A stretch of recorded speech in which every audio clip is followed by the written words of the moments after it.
Esse compartilhar some, né?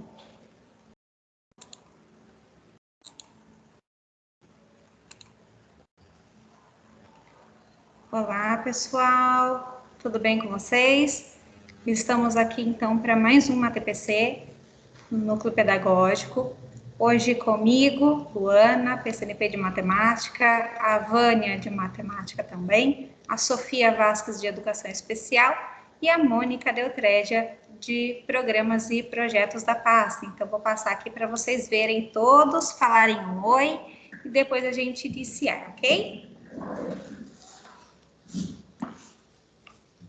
Olá, boa tarde a todos, sou Sofia e desejo um bom trabalho para a gente hoje.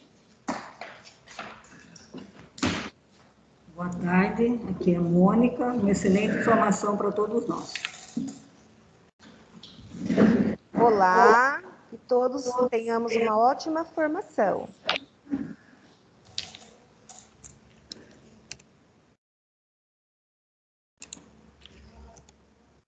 Vamos lá, pessoal. Então, nós vamos falar aqui um pouquinho sobre o OBMEP, Aprender Valor, Recuperação e Aprofundamento e Educação Especial. Os objetivos da nossa TPC: orientar sobre a Olimpíada Brasileira de Matemática das Escolas Públicas, apresentar o projeto Aprender Valor, apresentar o projeto de recuperação e aprofundamento, informar e revisitar serviços da educação especial. A nossa contextualização, né? Nós vamos iniciar a nossa TPC com acolhimento a todos vocês e falar aí sobre todos os objetivos que a gente já viu. Então, primeiro, uma frase aí de Cecília Meirelles: não venci todas as vezes que lutei, mas perdi todas as vezes que deixei de lutar. Né? E a educação é isso, né? É lutar todos os dias para uma educação melhor, né? E eu espero que vocês nunca deixem de lutar. A gente pode perder aí algumas batalhas, mas nunca guerra. Então, sobre a OBMEP, tá? Já foi enviada no boletim do Núcleo Pedagógico, né, as informações sobre a OBMEP, né, deste ano, a 17ª Olimpíada Brasileira de Matemática. Né? Quais os alunos que podem participar? Então, são os alunos, né, do 6º ao 9º ano do ensino fundamental e também os alunos do ensino médio. Quem faz esse cadastro são os PCs, o pessoal da gestão da escola, né? Mas os professores têm que estar aí disponíveis a ajudar, né, a orientar os alunos, a trabalhar com um grupo de questões e tal. Bom, como aí já como faz a inscrição, tem o site, tá? E tem o link também no final lá nas nossas referências, tá bom? Então, a estrutura dessas provas. As provas da 17ª Olimpíada Brasileira de Matemática, elas se realizar-se-ão em 2 fases, sendo a primeira composta por prova objetiva, né, que são provas de alternativa, e a segunda composta por prova discursiva, que é a dissertativa, tá bom? Então, nós temos aí o calendário para vocês. Então, de 7 de fevereiro a 17 de março é o período de inscrição, exclusivamente no site da OBMEP. De 18 a 25 de março, período de emissão e pagamento dos boletos somente para escolas privadas, tá? No nosso caso. E dia 7 de junho está prevista a prova da primeira fase. Vânia, desliga. E a segunda fase está prevista para o dia 8 de outubro, tá? Geralmente ela acontece num sábado à tarde, tá bom? No período da tarde. Então, aqui eu, né, tirei um print aí da tela do site da OBMEP, onde vocês estão vendo que tem ali, clique aqui para inscrição, que é onde o pessoal da gestão da escola vai fazer a inscrição da escola de vocês, né? De todos os alunos, de todas as séries que vocês acham pertinente estar fazendo a prova. Lembrando que pode cadastrar todos os alunos, tá? Não precisa selecionar. E nós temos ali, onde eu deixei até destacado para vocês, material didático, que tem provas e soluções, banco de questões, apostilas do PIC, simulados, vídeos, matemática mundo afora e links e outras Olimpíadas, tá? Eu acho bastante interessante, né, os professores de matemática das escolas que farão, né, participarão dessa Olimpíada, né, que entrem nesse site, que vejam as provas, que levem os seus alunos na sala de informática para fazer os simulados, tá, para eles já irem sentindo como que é a prova da UBMEP. E aqui eu destaquei para vocês o que estava aqui no slide anterior, o primeiro, provas e soluções. Eu abri aqui para vocês. Então, vocês podem ver que tem desde 2005 até o 2021. Então, as provas do ano passado já estão disponíveis, né? Tanto as provas da primeira fase, como as provas da segunda fase, tá bom? Tanto as provas como as soluções. Então, é isso, pessoal. Sobre o BIMEP, eu espero que vocês participem, que a escola de vocês participe, tá? Que é uma Olimpíada assim, que engrandece muito para o aluno e tem premiações e tudo, né? Tanto tem premiações para os alunos, para os professores e para as escolas, tá bom? Então, vale a pena vocês entrarem no site, lerem o regulamento e participarem, ok? Passo a palavra agora para a Vânia. Bom, dando continuidade.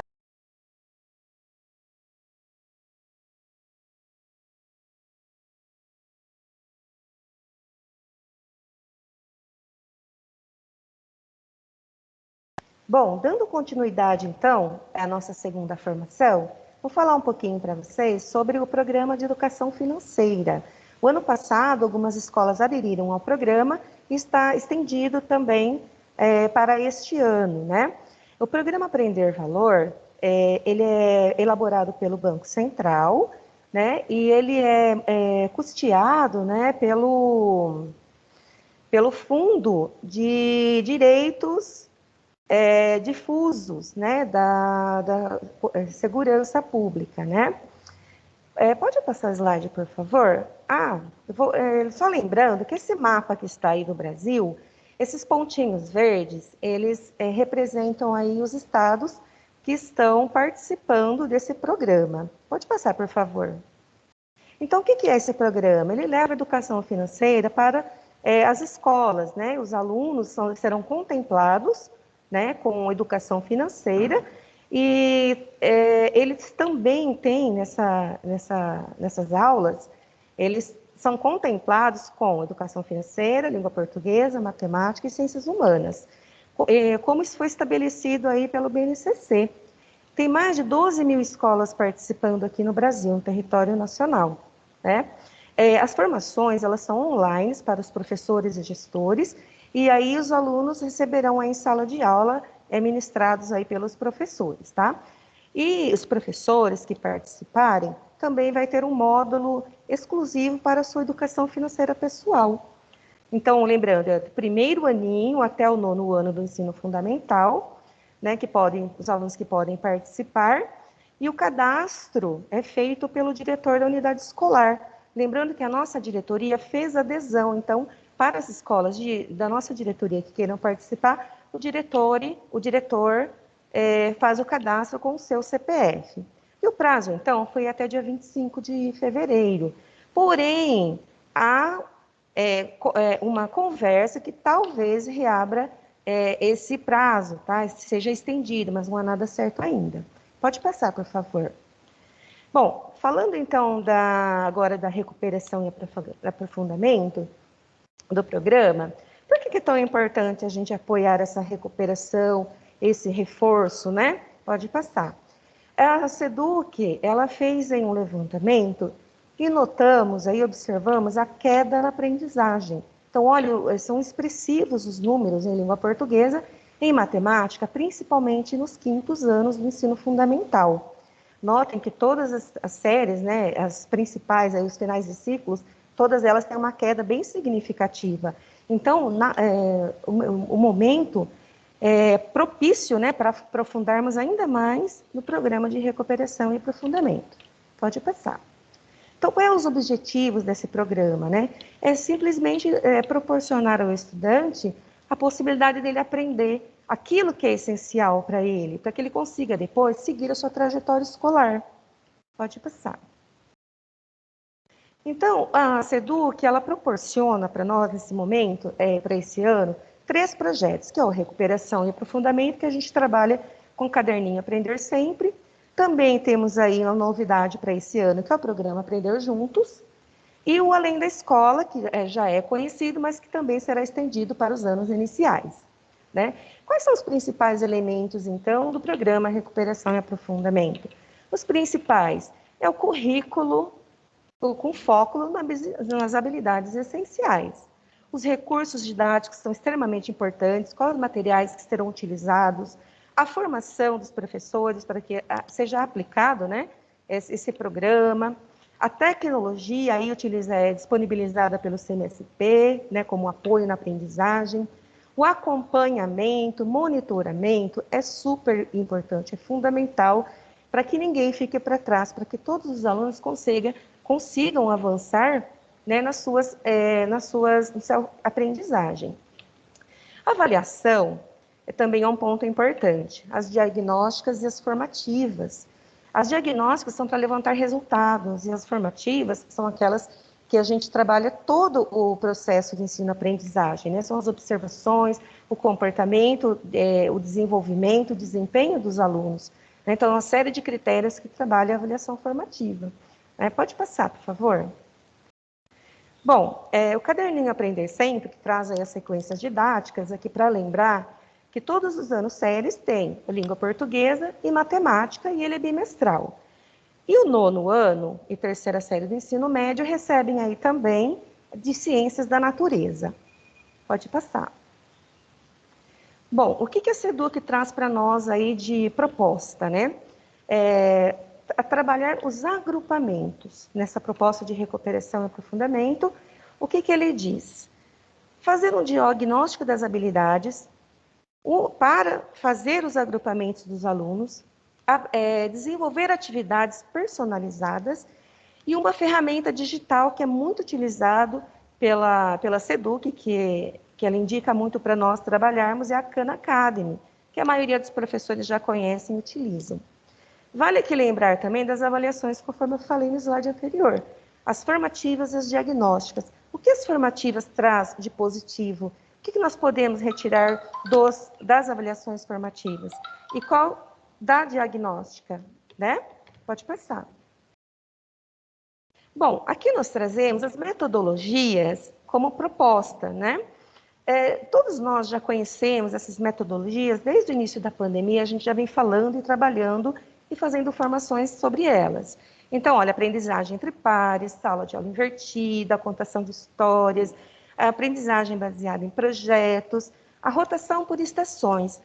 Eu destaco essa rotação por estações porque no agrupamento isso vai ser muito importante, vai ser fundamental, porque o aluno, quando ele faz o agrupamento por habilidades, então o aluno, quando ele avança naquela habilidade, ele pode avançar para o outro grupo, outra estação, avançando assim a sua aprendizagem. Pode passar, por favor. Bom, aí então, falando de agrupamentos, eu deixei aí o link do Khan Academy no material, nesse slide, para depois fazer o acesso. Pode passar. Bom, os agrupamentos, então, ele tem o foco nas habilidades essenciais e deve ser adequado ao processo de aprendizagem.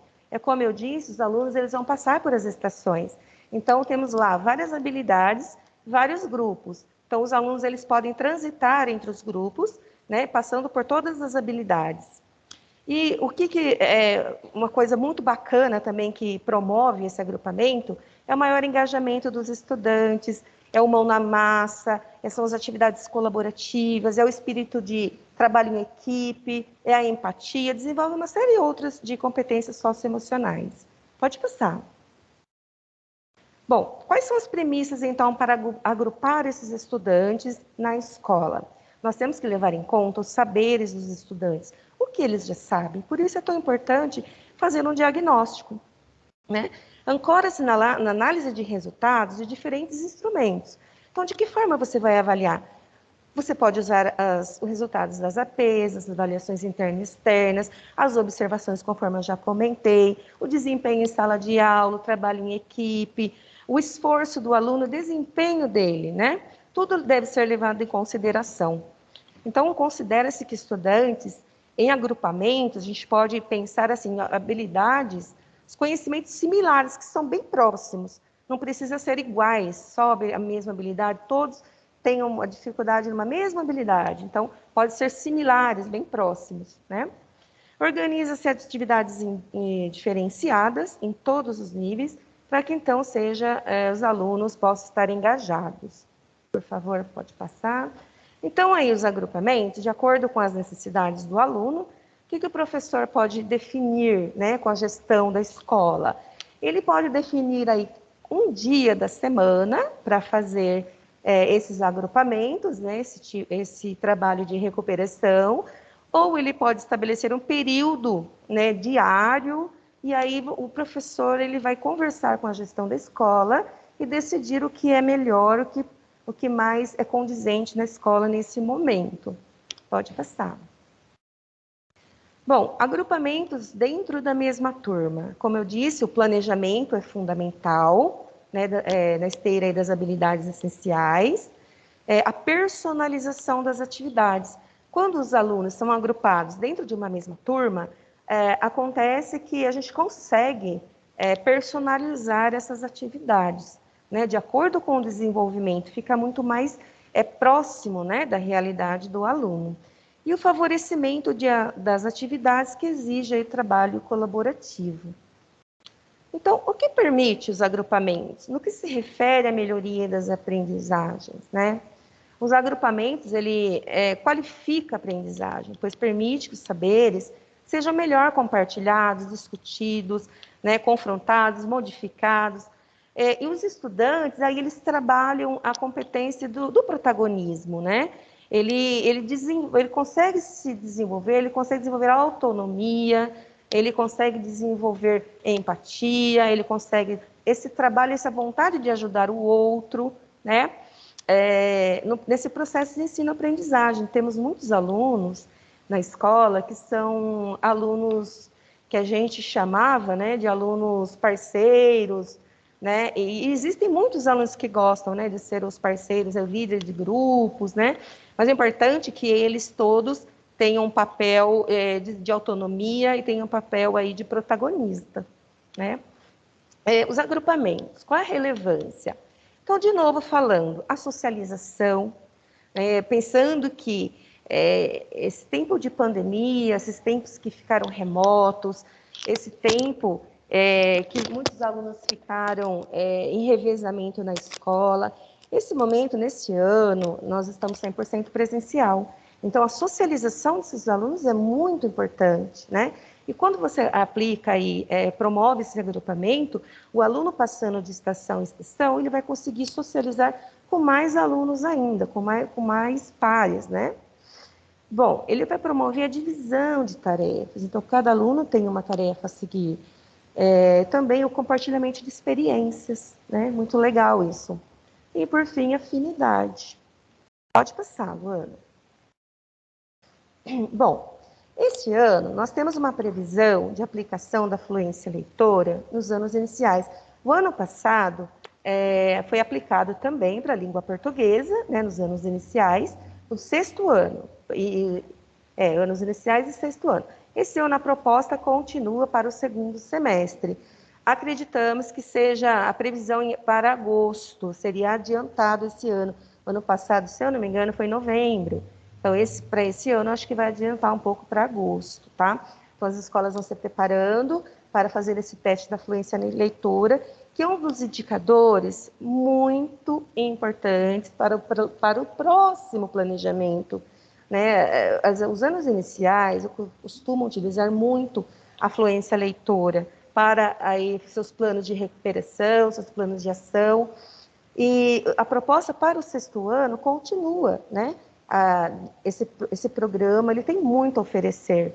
Então, as escolas podem se preparando, né, para essa fluência leitora, os alunos, que aí quando chegar essa aplicação, os alunos já estão um pouco mais acostumados. Pode passar, Luana. Agora eu passo a palavra para minha colega, a Sofia, da Educação Especial.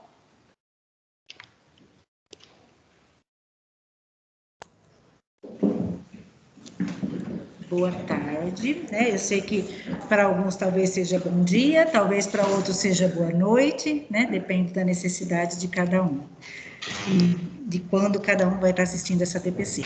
Então, eu sou Sofia, PCNP de Educação Especial, e aqui ao lado nós temos a Mônica. Estou aqui como PCNP de projeto de pastas, mas auxiliando a Sofia na educação especial. Então, nós estamos juntas nessa empreitada. E nós vamos falar um pouquinho da educação especial na perspectiva inclusiva, porque isso vale para todos os professores, para os coordenadores, para as equipes gestoras. Então, nós estaremos sempre nas áreas fazendo algumas falas, ok? Então, preste atenção ao tema, educação especial na perspectiva inclusiva. Então, nós estamos pensando na pessoa que estará sendo incluída, ok?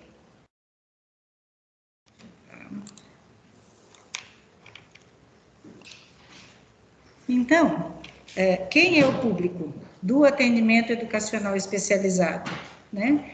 Então, nós temos por área de deficiência.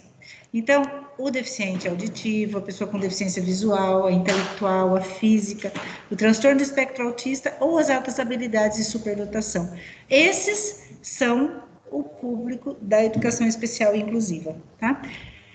Ressaltamos que nós não temos aí as doenças, nós temos algumas doenças que muitas vezes se confundem com a questão da deficiência, e aí nós não é nosso caso, tá? Então, nós temos que ficar isso bastante atentos.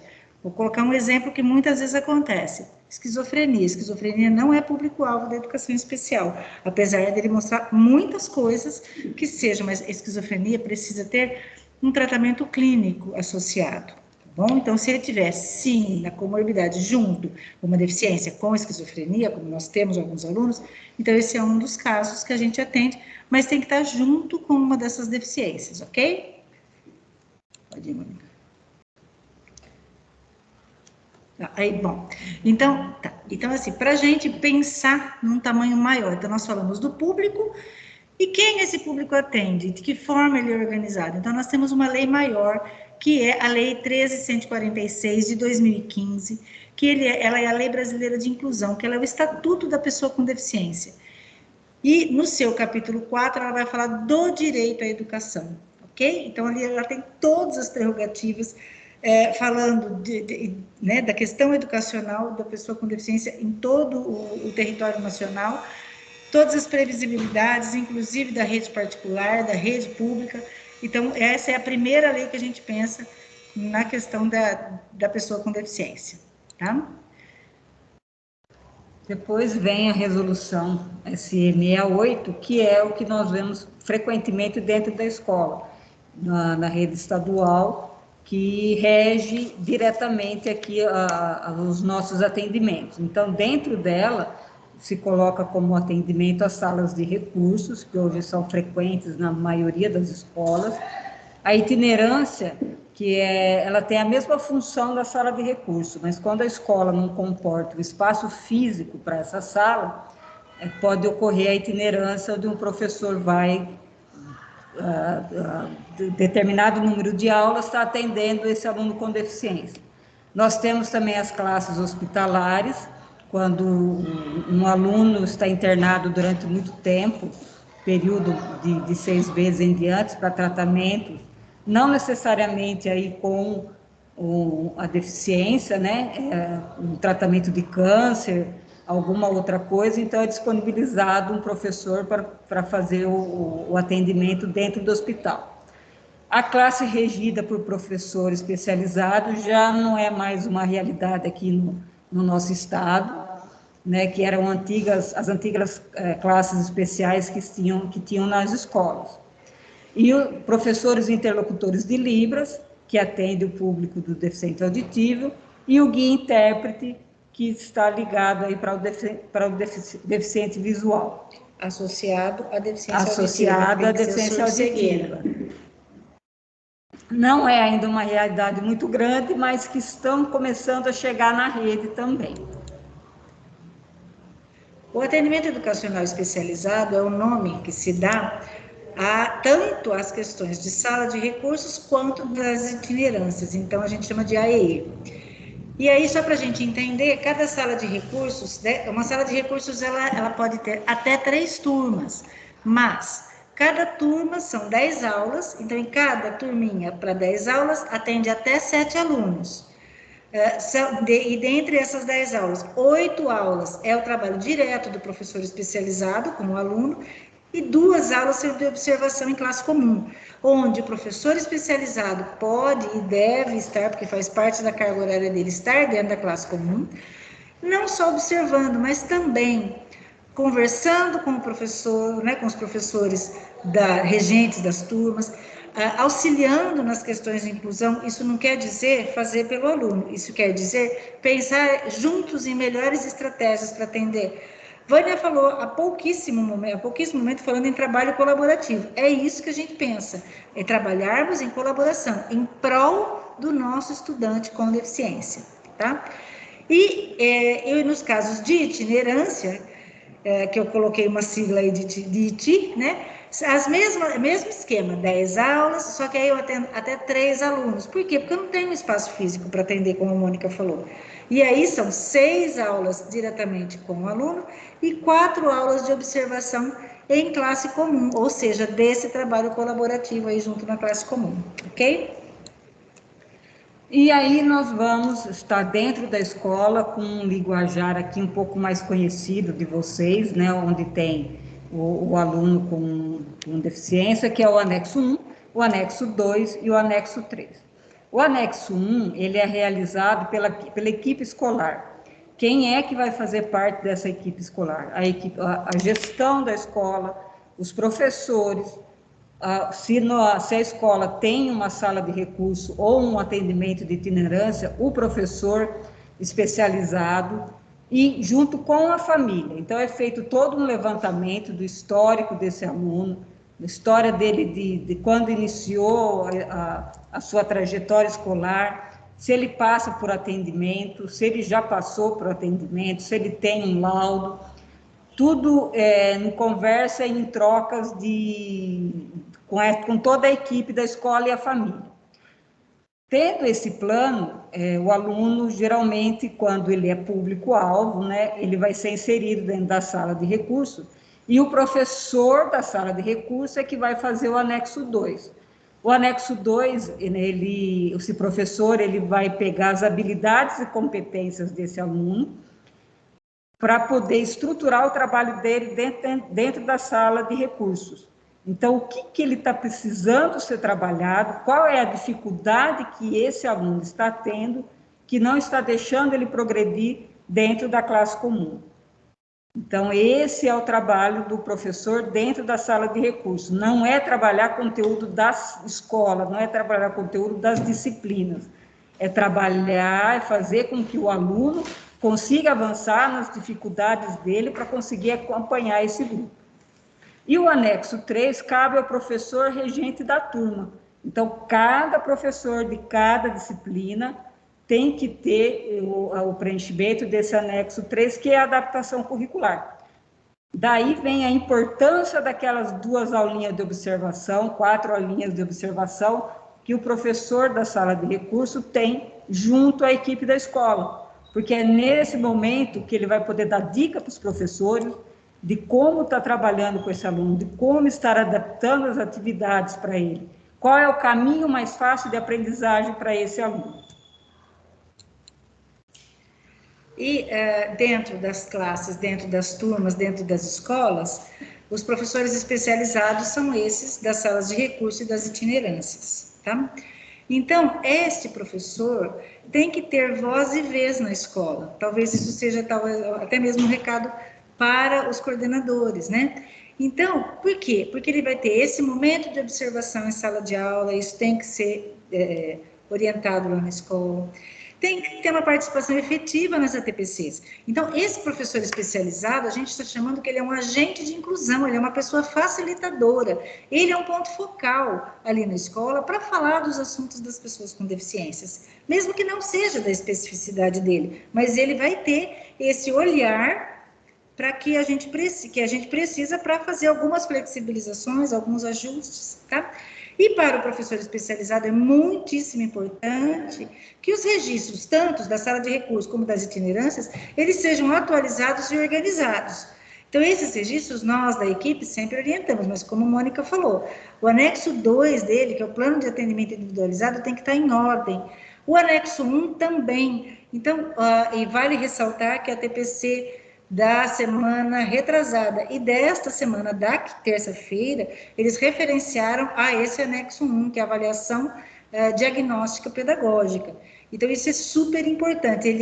Então, o anexo 1, ele é da equipe, mas tem um lado aí do professor especializado estar acompanhando também, tá? E isso é um dos documentos do próprio AEE, ok? A Resolução 8 de 2012 dispõe sobre o processo de aceleração de estudo para aqueles alunos com altas habilidades. Infelizmente, ainda na rede, né, os nossos professores não conseguem detectar, né, reconhecer um aluno com altas habilidades, porque muitas vezes eles eles apresentam comportamento, eles apresentam atitudes que acabam confundindo com deficiência intelectual. Então, é necessário ser feito um trabalho de investigação dentro da escola, porque nós temos que pensar que, na teoria, na mesma proporção que eu tenho deficiência intelectual na escola, eu tenho um superdotado com altas habilidades. Então, se a escola tem lá no quadro dela 5 deficiência intelectual, é para ela ter naquele conjunto da escola dela 5 alunos com altas habilidades e superdotação. E nós estamos aqui com 2 matemáticas que não nos deixam mentir sobre isso. Se a gente está falando uma curva, né, de desvios de um lado ou do outro, eles têm que ser mais ou menos proporcionais.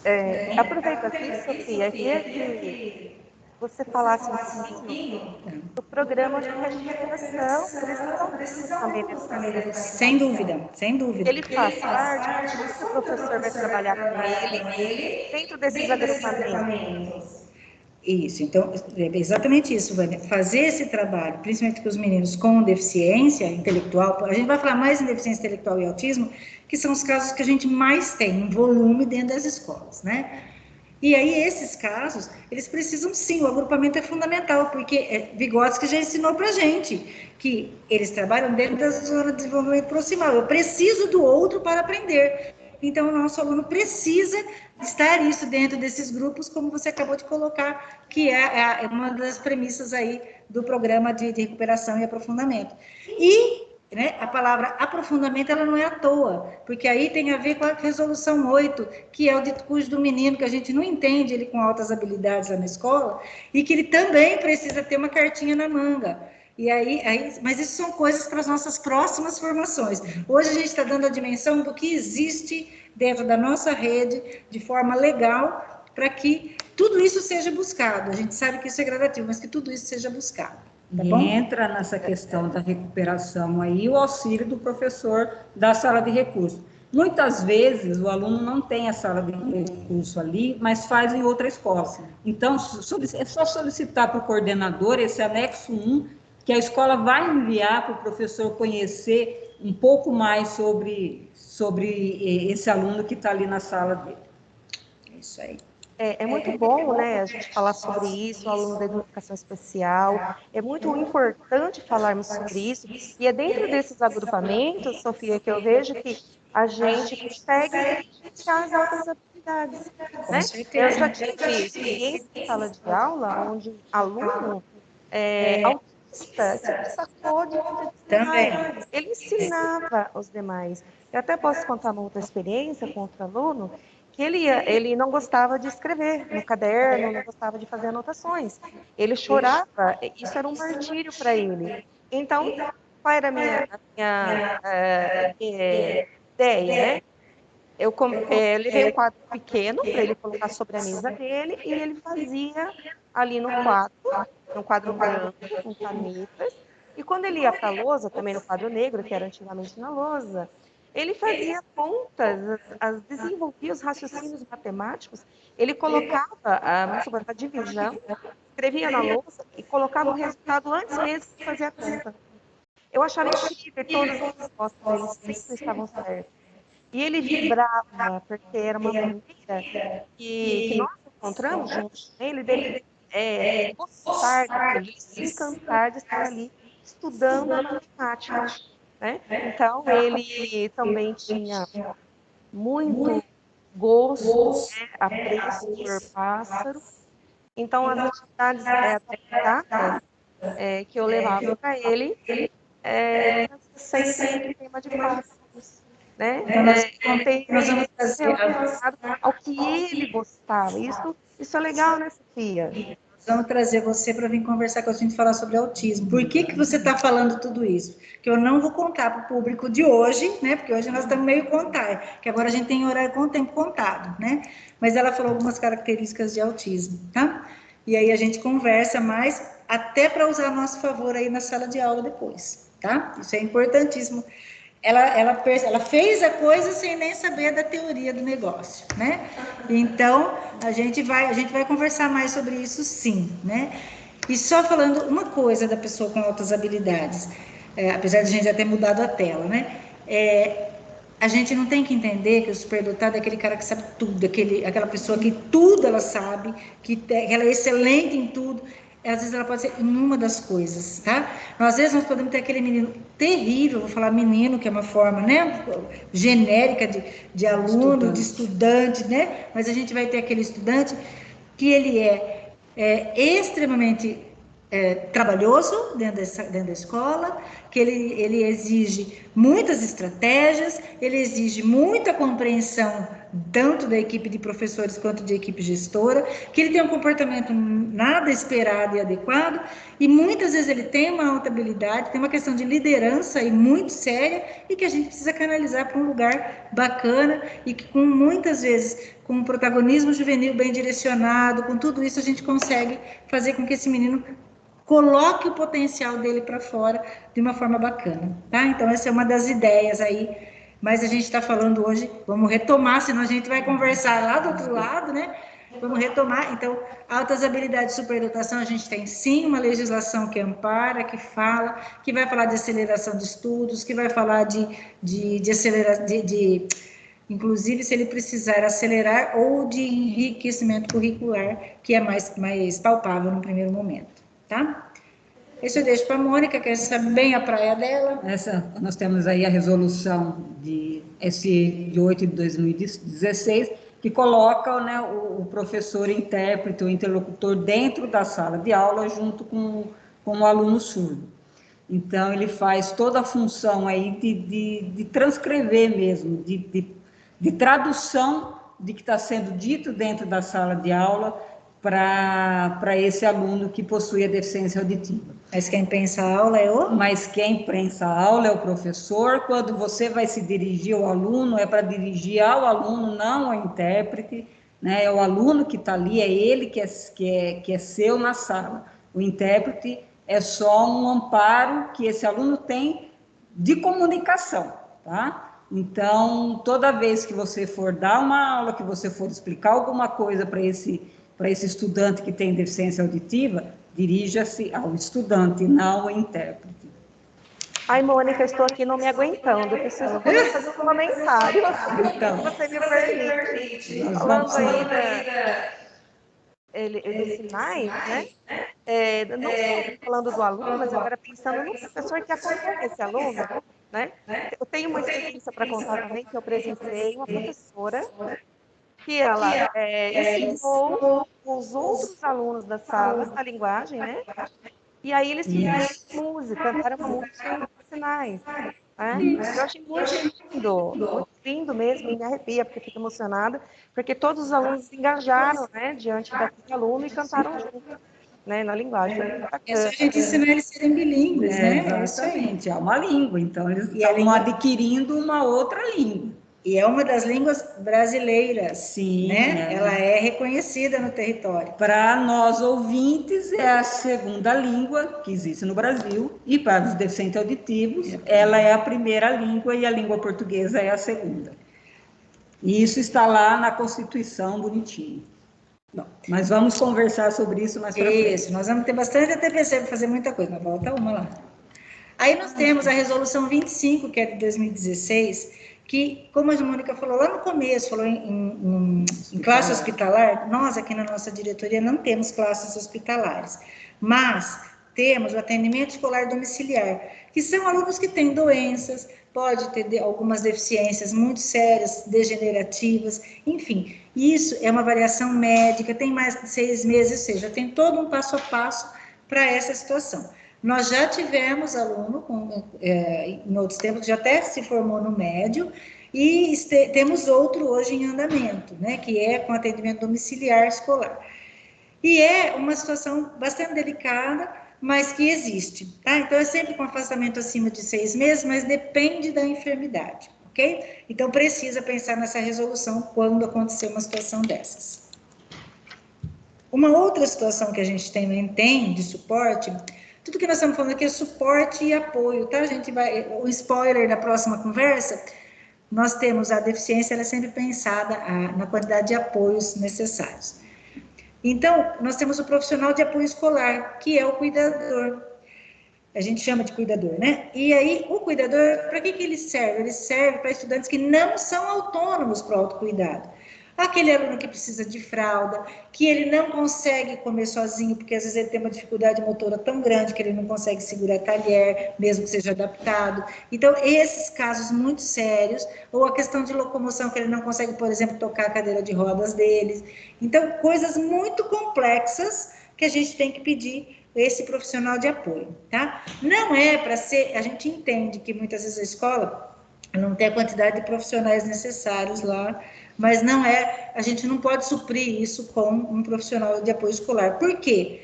Porque é uma empresa terceirizada que faz, e ela é contratada após um processo de licitação, tá? Então, isso então a gente tem que pagar isso, o Estado banca isso.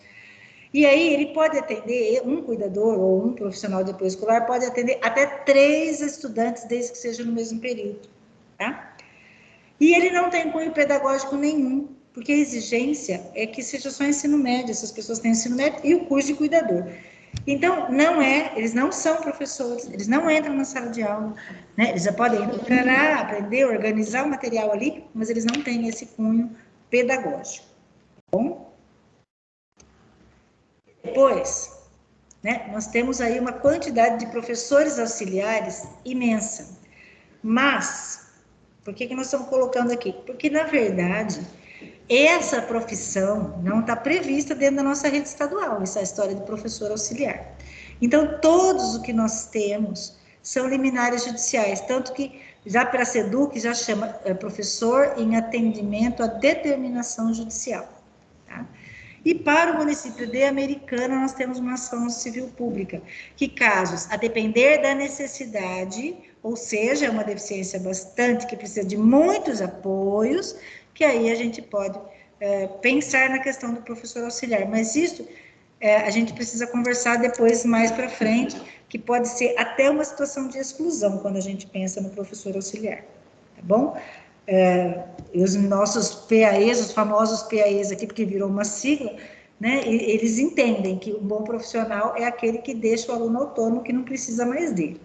Essa é uma das nossas tônicas aqui, tá? Fluxo. Na sala de recursos, na escola, todo aluno que entra, que sai, que se transfere, deve ser comunicado a nós aqui para a equipe de educação especial da diretoria de ensino, através de ofício, no sem papel, tá? Então, para colocarmos esse aluno dentro da sala de recurso, para ele ser atendido, nós precisamos do laudo médico, da avaliação psicológica, se for um deficiente auditivo, da audiometria, se for um deficiente visual, do teste de campo visual. Para quê?